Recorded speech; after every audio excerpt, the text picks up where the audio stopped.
You know, I've heard criticisms about modern comics recently, like, why don't they just grab a top tier writer and a top tier artist and make a banger of a book? And it seems like Marvel has heard those cries with what we have here in Wolverine's Revenge issue #1. You've got Jonathan Hickman, one of the best writers of our time, and Greg Capullo, OG artist. I loved him back in these early Marvel days, in the Spawn days, with what he did with DC and Scott Snyder on the Batman New 52. And now here he is back on Marvel doing one of my favorite characters, Wolverine. The only complaint I have about this is that it's a 5-issue miniseries. I would love for this to have been an ongoing Hickman run, but we'll see how it goes after the 5 issues. Let's do a review here, and there's probably going to be spoilers here. If you don't want to get spoiled on Wolverine's Revenge issue 1, just go out and buy it. I mean, for the art alone, it's worth it. And again, it's Jonathan Hickman, so you know the writing is going to be top tier. All right, so beautiful A cover here by Greg Capullo. His Wolverine reminds me of Todd's Wolverine. Like, if you've ever seen Todd McFarlane do like a sketch Wolverine, this is what it looks like. And Capullo has always kind of reminded me of Todd, not in a bad way, not in a copying type of way, just with like an on par with that level of artistry type of way. So Wolverine, I don't know why they're doing this kind of like stacked Wolverine logo. Townsend doing amazing inking job on Capullo's pencils. So the synopsis that we're opening up with here, you don't need to read anything going into this. It tells you right here what's going on. No one knows how it happened, as no one lived who was there. What is known is that the asteroid M, Magneto's asteroid base, burned up on re-entry. Magneto breathed his last breath, and when he died, it released the largest EMP in the history of mankind. Then the northern hemisphere went dark, and that was 10 days ago. We open up, we're in the Savage Land. Wolverine has just kind of been chilling on a little vacation, riding on top of Triceratops, dealing with the locals here, and he doesn't know what's going on. He doesn't know what happened with the EMP. He's already in a no electricity type of situation, so he's out there chilling. Again, you have Capullo's pencils, so right here, classic Capullo looking Wolverine. So you have this dinosaur attack the Triceratops that Wolverine is on top of. He gets pissed off. He fights back. He guts this Allosaurus or whatever kind of T-Rex this is supposed to be. Just normal Savage Land Wolverine kind of things, until he's visited by Nick Fury that's like, yo, you don't know what happened? Everything is totally messed up in North America. He gets debriefed. Up here on the helicarriers, we find out that there are only 3 helicarriers left, and they're going to be piloted by Captain America, Dugan, Maria Hill, and the other guy, Clay Quarterman. That's not a character that I'm too familiar with. So they make a team. They're going to go investigate the crash and try to help bring the world back to normalcy. It's obviously there's been a lot of deaths, continents that are without power. So they're going out there and boom, they are taken down mid-air. So we have this cool kind of Winter Soldier, Wolverine, Captain America team up, skydiving out of the destroyed helicarrier, crash landing in Soviet territory. Just to go back a little bit here, I want to point out Capullo's pencils on Captain America. It really feels like his Bruce Wayne. I guess anytime he's doing like a Blue Eyes character, it has that similar look to it. Cap also goes to debrief Wolverine, letting him know they're estimating about 100 million people died already in this asteroid M catastrophe. So with the EMP knocking everything out, they basically need to turn the lights back on to try to help save people. So here is this page doesn't really line up well for the sake of this video, but that's Mastermind in the beginning. Mastermind is part of the Brotherhood of Evil Mutants. He is behind the takedown of the helicarrier, and we see the good guys get hunted down by different assassins in the Russian territory. We have Tentacles here. You know that's Omega Red. You can see Sabretooth hunting down the Winter Soldier. Deadpool going for Wolverine. And also Omega Red taking down Cap.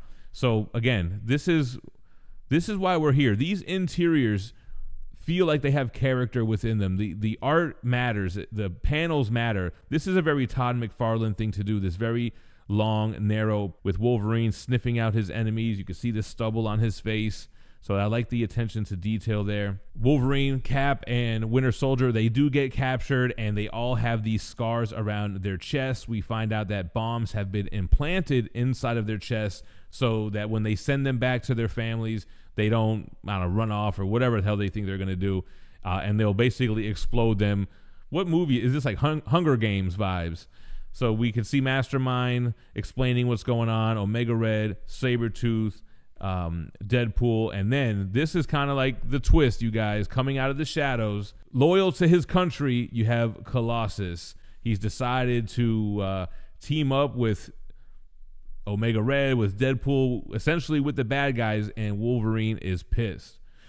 So like they mentioned in the kind of telling you our master plan while you're tied up, they let Cap and Winter Soldier go, but Deadpool, holding that remote, boom, blows up and seemingly kills Captain America, the Winter Soldier. And then as Wolverine tries to take the blades to his own chest to remove the bomb, he gets exploded as well.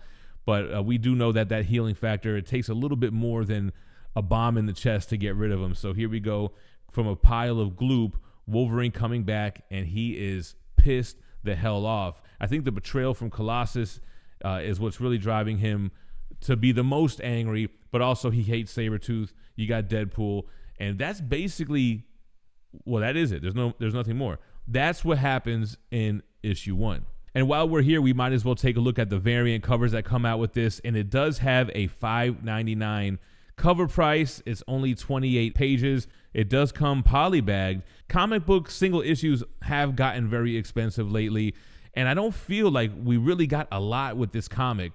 I guess when it comes to paying top tier writers and artists, it's gonna be more expensive. But I kind of wish we got more in this issue. I do like the artwork. I think it's a cool premise. I didn't feel a lot of Hickman in this story. Hickman does a great job of relationship between characters, also very big, elaborate kind of plot lines. And I don't think we really have gotten that in this issue. But again, let's take a look at some of the incentives. So you have the 1/25 ratio, which is one of those kind of horror homages. Then the 1/100 is the Virgin variant, which is very cool. Capullo Wolverine in the mouth of a dinosaur. Then you have some retailer exclusives. Shout out to my boy Chris over at KRS Comics. Very cool. Sad Lemon Comics, Ivan Tao variant. Okay, so Sad Lemon with KRS with an Ivan Tao Wolvie. I guess we probably should have been making these bigger, right? I'm on League of Comic Geeks, y'all. I need a pop-up blocker on this site, man. So I definitely dig the artwork on that. I'm not really a horror guy, so this homage doesn't really get me. Here goes an Unknown Comics retailer exclusive. That's the Red Brand edition. Oh, Puppeteer Lee. He's great, actually. And either those are all the variants, or they don't have them on League of Comic Geeks. All right, so this is a post-edit update. What I was looking at on League of Comic Geeks was actually the Red Band edition. That's why there weren't a ton of variants. The regular edition here, so that's $5.99. So it's actually $1 less for, I guess it's not as bloody. I don't really know the difference. I'm assuming that's what it is. But there are a ton of variants as expected with the regular cover. So let's take a look at them here. You've got the David Nakayama foil variant. You've got the Marks Brook variant. You've got a Deadpool movie variant. There is a Pablo Villalobos cover. You have this Sean Galloway Saturday Morning variant. You have an Art Germ cover. Yeah, so here's David Nakayama, the Mark Brooks writing on the dinosaurs. You got Takashi Ozaki variant, a reprint variant. So they already have a second printing from Adam Kubert. Then we've got some other incentive covers. This is, again, for the regular cover. You got a 1/25 John Jiang. You got a 1/50 Pablo Villalobos. And then the 1/100 is the Stanley Art Germ.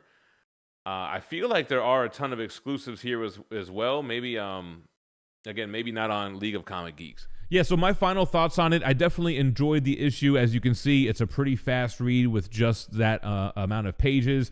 Again, I don't feel like we got a lot of Jonathan Hickman here. It almost felt like anybody could have been the writer on this. No, not everybody could have been the artist, though. I think the interiors were great. I think that Greg did an amazing job on the pencils. Tim on the inks looks amazing. I definitely want to read more. I want to see where this goes. They're really killing Cap and Winter Soldier. Is this an Elseworlds tale?